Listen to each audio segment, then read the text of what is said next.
Hello everyone, welcome back to my page my first blog with Sonali official. আজকের ব্লগটা হচ্ছে get ready with Vishwakarma পূজা। তো কয়েকদিন ধরে ভাবছিলাম যে একটু ফ্যামিলির সাথে ঘুরতে বেরোবো, কিন্তু হঠাৎ করে ফোন আসলো, বললো বিশ্বকর্মা পুজোর দিন নাকি ডিউটি আছে।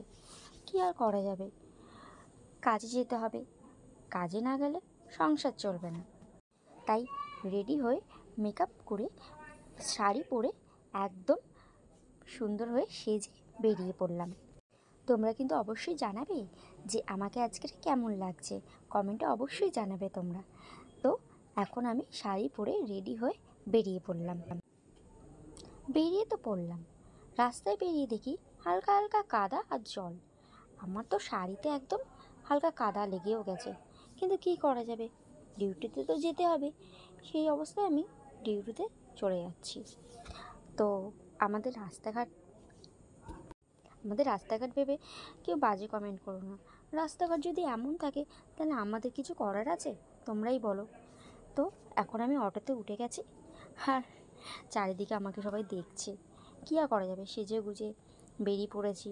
সবাই ভাবছে যে ফোনে কী করছে, জানে তো না যে আমি ব্লগ করছি। তার মধ্যে আমার ফোনটা ধরতেও এতটা প্রবলেম হচ্ছিল, খালি ফোনটা নড়াচড়া করছিল। অটোতে করে যাচ্ছি তাই জন্য। সো তোমরা এই জায়গাটা থেকে ভাবছো যে এটা গ্রাম সাইড। হ্যাঁ, এটা একটু কিছুটা গ্রাম সাইডই আছে, আর আমরা শহরের দিকে থাকি না, আমরা একটু গ্রাম সাইডের দিকেই থাকি। অবশ্য গ্রাম সাইডটা কিন্তু ভালোই, শহরের থেকে অবশ্যই ভালো, কারণ গ্রাম সাইডে অনেক কিছু সুযোগ সুবিধা আছে, যেমন কি হাওয়া বাতাস। গ্রাম সাইডে গাছপালা বেশি থাকে, তো গ্রাম সাইডে গাছপালা বেশি থাকলে সেখানে হাওয়া বাতাস অবশ্যই থাকবে। সো আমাদের এখানে এটাতে কোনো প্রবলেম হয় না। কিন্তু শহরের দিকে হাওয়া বাতাসটা কেন বেশি থাকে না বলো তো? কারণ সেই গাছপালাগুলো কেটেই তো পাকা বাড়ি তৈরি করা হয়, আর সেই পাকা বাড়ি তৈরি করা হয় বলে তো আমাদের হাওয়া বাতাসটা বেশি পাওয়া যায় না।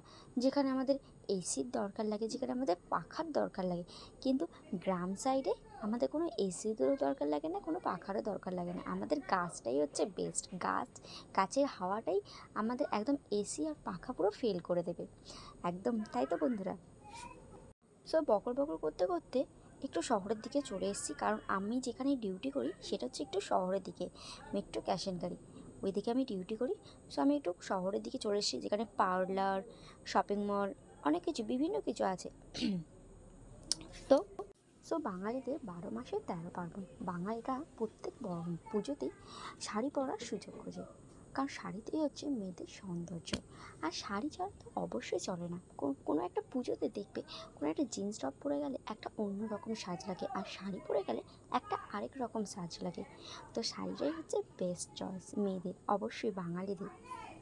সো তোমাদের সাথে অনেক কথা বললাম, আর এখন তোমরা যারা এখনও পর্যন্ত আমার ভিডিওটা সাবস্ক্রাইব করোনি, অবশ্যই আমার ভিডিওটা সাবস্ক্রাইব করে দিও। আর নতুন নতুন ভিডিও পাওয়ার জন্য প্লিজ অল সাবস্ক্রাইব করে দিও। আর বলতে বলতে আমি চলেই আসলাম। আর অবশ্যই আমার ভিডিওতে যদি কোনো ভুল থাকে অবশ্যই তোমরা কমেন্ট বক্সে জানাবে, কারণ এই ভিডিওতে তোমরাই অবশ্যই বলতে পারবে যে কোনটা ভুল আছে অথবা কোনটা ঠিক আছে। তো সবাই প্লিজ আমার ভিডিওতে কমেন্ট বক্সে জানিয়ে দিও আমার কোনটা ভুল হয়েছে বা অথবা আমার কোনটা ঠিক হয়েছে। তো লাইক, কমেন্ট, সাবস্ক্রাইব করে দিও। Thank you.